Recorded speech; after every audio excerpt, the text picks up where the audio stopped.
All right, we're going to take a close look at critical values and how to find them and a few of the details in that regard.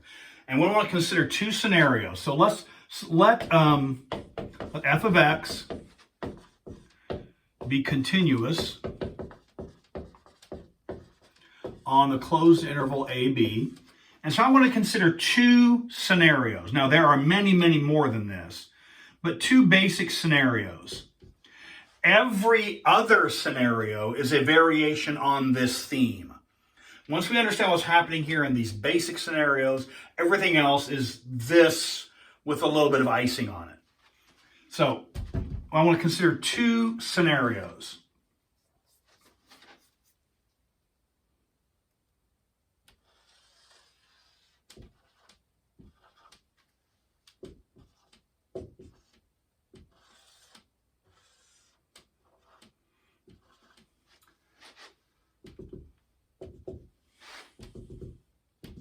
So, in each of these cases, I have these are two totally separate scenarios. Case one, we have the functions continuous on the interval, closed interval, AB. Case two, we have the function continuous on the closed interval, A to B. Right? Case one, it is clear from the picture, I think it's clear from the picture that this is the maximum value. This is the highest value achieved. So the maximum value is f of c. The maximum value occurs at c. Here, a similar thing happens. In this case, the maximum value occurs at the cusp, right? At the cusp, here's c. So it occurs at c, and the maximum value is f of c. Now, a little bit closer look over here. If you are to the, in this picture, this is a maximum. An exactly similar picture would happen for a minimum. It just would be upside down. So I'm talking about maximum. Everything where you would be doing for a minimum would be exactly similar. So,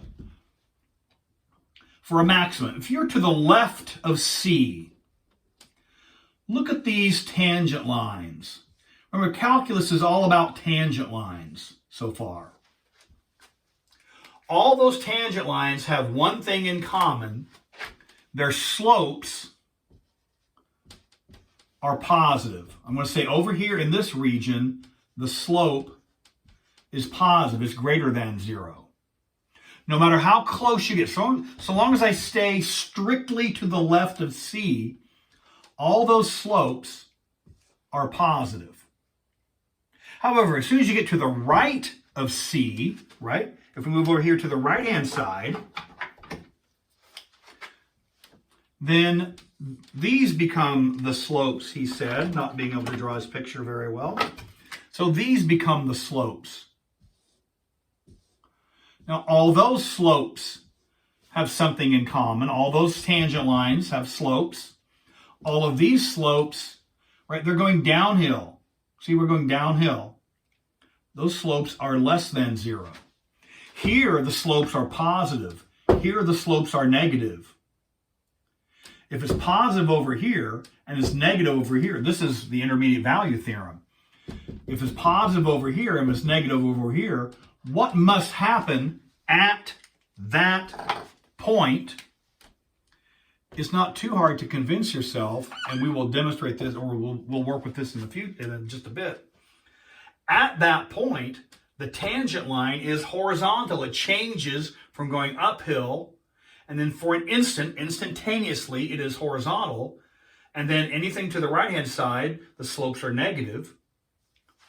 At C, the tangent line is horizontal. Here, the slope is equal to 0. The slope of the tangent line is equal to 0.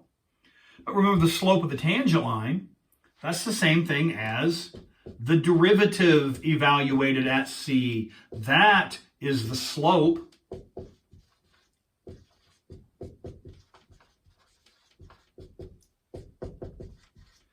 The slope of the tangent line that's horizontal, that's equal to 0. At that point, the tangent line, the slope of the tangent line is equal to 0. This is a critical value.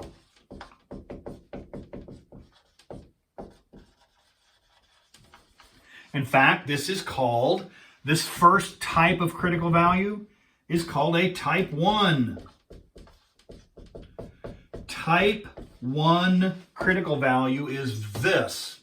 A type 1 critical value, for our purposes, this is not an official piece of nomenclature, but this is anything in our class, in our course. When I say type 1 critical value, what I mean is the derivative at that value is equal to 0. The derivative is equal to 0.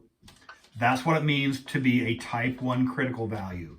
A type 1 critical value is where the derivative is equal to 0. A type 1 critical value is where the derivative is equal to 0. A type 1 critical value is where the derivative is equal to 0. Now, this is type 2. Here, the slopes are all positive to the left of C, and they're all negative to the right of C. But at C, at the cusp, and we saw this when we tried to compute the derivative of the absolute value function at the vertex. At the cusp, at a cusp, the derivative, in this case at C, does not exist. At a cusp, the derivative does not exist. And that is the footprint, that is the benchmark, that is the hallmark of a type 2 critical value. For a type 2 critical value, that's where the derivative does not exist. This is a type 2 critical value.